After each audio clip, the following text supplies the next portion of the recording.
What's up, YouTube? Tonight's video is all about my music pickups for pretty much the month of July 2015. I got a mix of CDs, 7-inch vinyl, 10-inch vinyl, and full-length vinyl to show off tonight. And I wanted to start off by talking about a book, actually.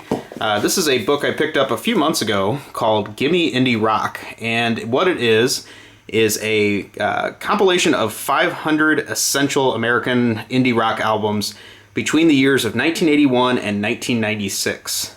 It has, I don't know, kind of nice pictures of each album, description of why it's important, why you should consider it as part of your collection. But the reason I really like this book is it digs pretty deep with some underground stuff that I didn't know about. I've been actually using this as it's actually been a very dangerous purchase because it's been guiding a lot of my pickups over the last couple months, and this month was no exception. So I highly recommend this book. The one thing I'll say about it is the author is really into post-hardcore, I would say, and post-rock. So quite a few of his selections are stuff that I really wouldn't be into at all. However, he's also really uncovered a lot of good shoegaze, noise pop, general indie rock, and grunge releases that I was not aware of. So I really have enjoyed reading this book. I finally finished it and still kind of working my way through a wish list that I've created based on the stuff in this book. A lot of the albums in here you can pick up very cheap on Amazon, eBay, whatever. A lot of it is so underground that it's not really worth anything. But it is definitely some good stuff in there that I've been really enjoying. So we're going to start off with CDs. And actually I got a lot more CDs than usual this month because many of those albums in the book are from the 90s. And the 90s are probably the hardest era of vinyl to collect just because there were so few people that were listening to vinyl in the 90s. So many of these are either CD only or very difficult to find on vinyl. It just was a lot easier economically to buy these on CDs. So for now, I'm going to start off with that. The first one of these is a band called Truly, and this band has actually just reunited. This album is 20 years old. It came out in 1995, and it's called Fast Stories from Kid Coma. It's actually kind of a concept album. It's about 70 minutes long, and the reason this band is kind of notable is because it has the original bassist from Soundgarden, and it also has the original drummer from Screaming Trees. The lead singer and guitarist of the band, though, is somebody else entirely. So the stuff on this is, I don't know, it's kind of a mix of very artsy grunge, I guess I would say. There still is some Kurt Cobain-esque yells and, grit to the songs and the singing, I guess. However, it also gets a lot more artsy with Mellotron, keyboards, things like that. I think this album is kind of considered a lost classic. It got very good reviews when it came out, but Capitol Records put this out and really didn't put any marketing behind it. There never was a hit single or anything like that from it, and kind of faded into obscurity. Now it's a bargain bin classic, I guess. However, with their recent reunion, I don't know, there may be a deluxe vinyl reissue of this coming out soon. So I'll look forward to that if that does occur. For now, I'm really enjoying the album, though. I highly can recommend this. The next thing I got was another thing that was featured in the book, and it is, I believe, the first album from a band called the 11th Dream Day. This is their album Beat, which came out in 1989, and very good. I don't know, can't really describe it other than just quality indie rock, I guess, but they put out a lot more albums after this one, but this may be considered one of their better ones, I believe, and I don't know, it was very cheap. I was happy to get this too. The next one is probably one of my all-time favorites of stuff I picked up over the last month, and this is a band from Austin, Texas called Starfish.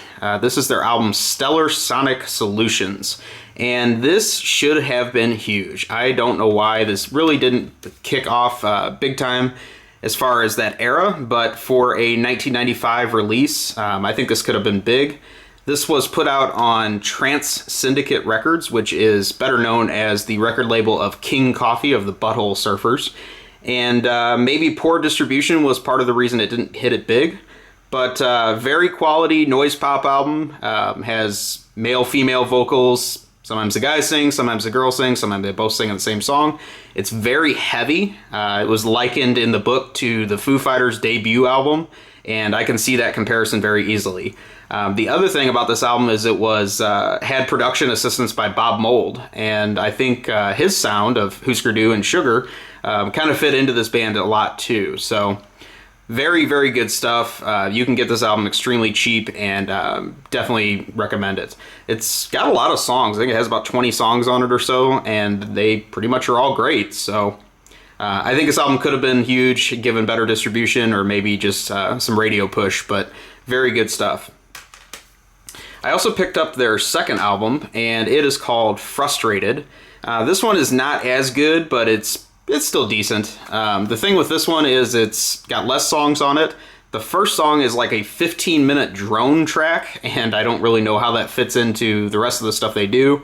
Then the rest of it comes off as a little slight. It almost feels more like an EP than an album, but still a couple like really kick-ass songs on this, and if you enjoy the first album, you'll probably like this one pretty well too.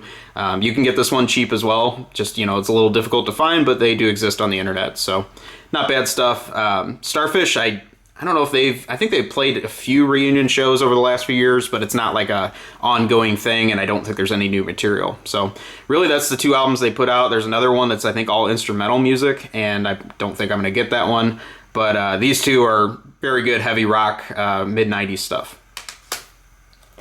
Another recommendation from the book I picked up this month is a band called Balter Space, and they are from New Zealand. This is their 1995 album called Whammo, and kind of fell in the middle of their career. I would say of the stuff I've listened to, this is probably their most accessible.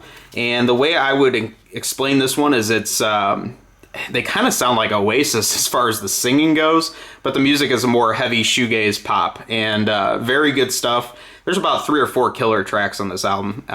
Again, you can get this pretty cheap. Came out on Matador Records in the US, and I think it was on Flying Nun Records in New Zealand and maybe Europe. So good stuff. I'd like to have this one on vinyl, but it actually goes for a lot of money on vinyl. So another good recommendation thanks to the book. This album was not in the book, but it is also from the 90s, and this is the debut album from a band called Link. It's called These Are Not Fall Colors, and this is actually the predecessor to one of my favorite bands called Love Is Laughter. This was the lead singer, Sam Jane. This was his former band he was in. Kind of a post-hardcore thing. It's good. I think it was a little innovative for its time, but when you listen to it now, it fits into so much stuff that came after it, it doesn't really feel so revolutionary. So it's decent. I got this very cheap, and I guess I'm glad to have it, just to kind of complete my Sam Jane collection.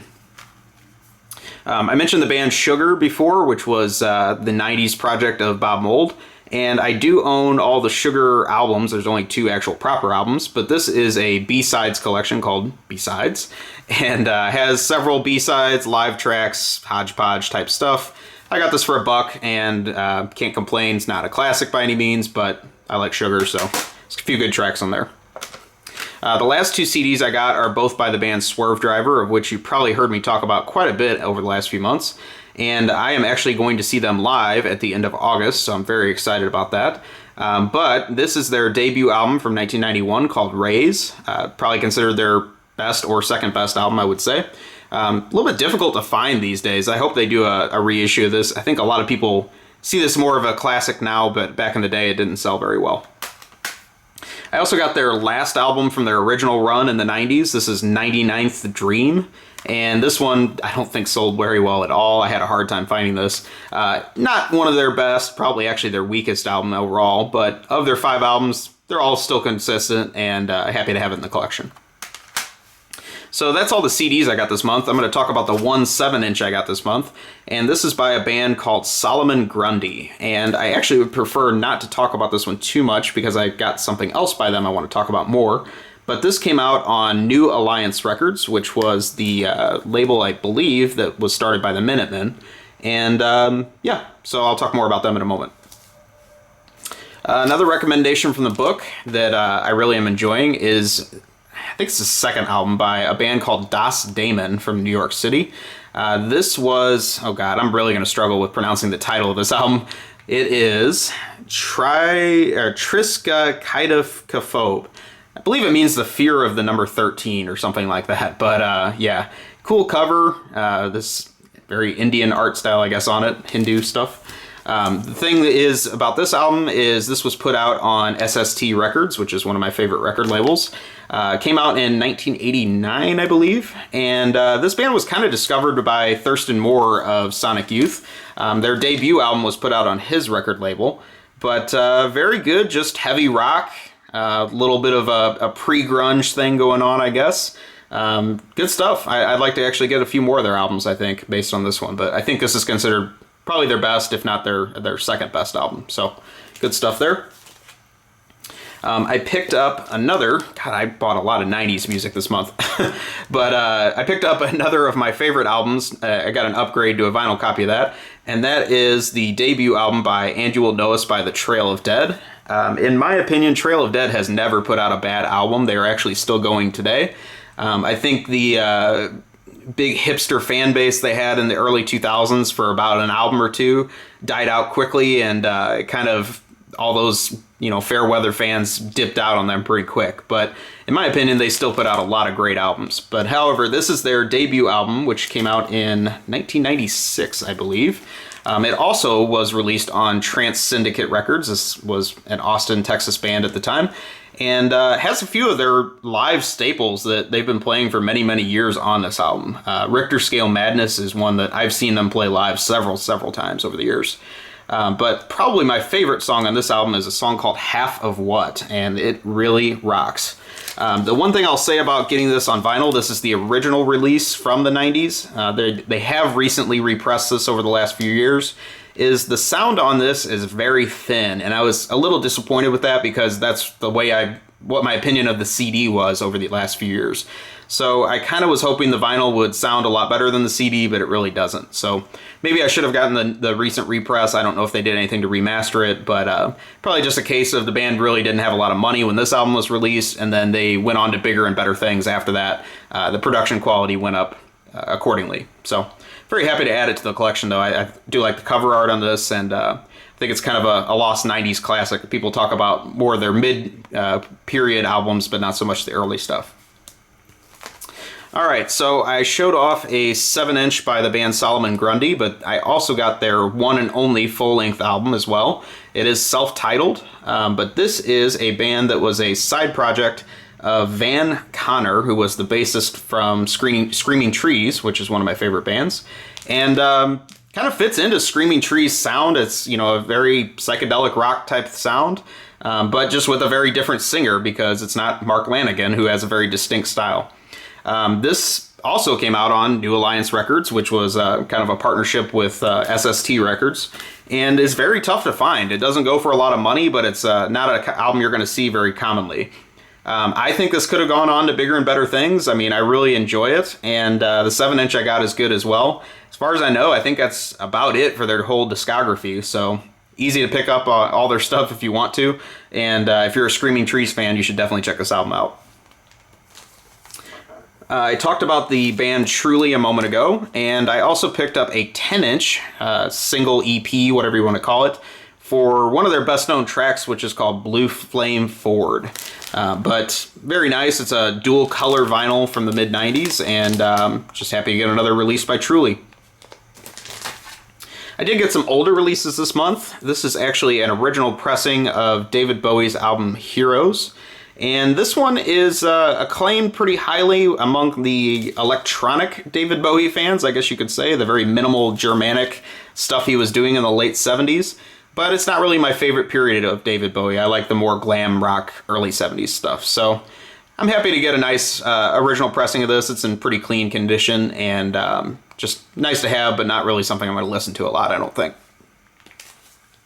I did talk about the band Squirrelbait in my last video. I picked up their EP, and this is their only full-length album, which is called Skag Heaven. This is from 1987. It's excellent, and has their cover of the song Tape from California, which was a Phil Oakes song, and they do a great high-energy cover of that song. Basically, I can say anyone that's into Husker Du, you would really like this album. They were toured with Husker Du around that era and very similar in sound, and definitely a great album that went under the radar. So I thought this was going to be very, very hard to find original pressings from the 80s. There aren't a lot out there. However, Drag City Records repressed this about 10 or 15 years ago, and surprisingly, they still have new copies of this on their website. I have not seen one of these in stores ever, but yeah, if you want this, you can get this off Drag City Records' website, which is pretty cool. Another older album I picked up, this is actually a reissue of it, though, is the album by T.Rex called Tanks. And this is his third, or no, actually it's more than that. It's probably his sixth album or so. This one is not one of his best, I don't think, but it is kind of the end of his glam rock phase of the mid-70s. It has a few good songs on it, but yeah, not one of my favorite T.Rex albums. I just got this very cheap, so I decided to pick it up. I also got the debut album by Joy Division, which is Unknown Pleasures.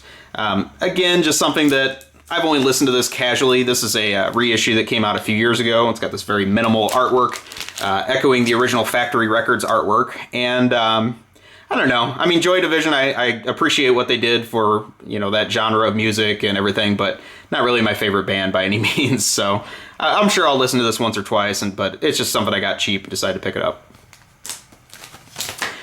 Another band I mentioned a moment ago was the Minutemen, and this is, I believe, their debut album from 1981 or so. This is called The Punchline, and been a Minutemen fan for a long time, just never had this album.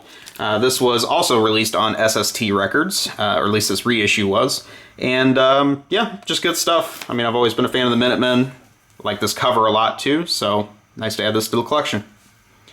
And the last thing I got this month is another reissue. This is of my favorite Tribe Called Quest album, and it's called The Low End Theory. This is a double vinyl, and a very nice package on this. Nice to have this. Kind of was a revolutionary album for hip-hop of the time, and yeah, I like the, I guess I like Q-Tip's rapping. That's one of the main reasons I like this album so much. So that about does it for my music pickups over the last month. You can shoot me a comment in the video here, below the video, and let me know what pickups you had for the month if you collect vinyl yourself. Take a moment, like, comment, subscribe, let me know what you think, and have a great day or night wherever you are.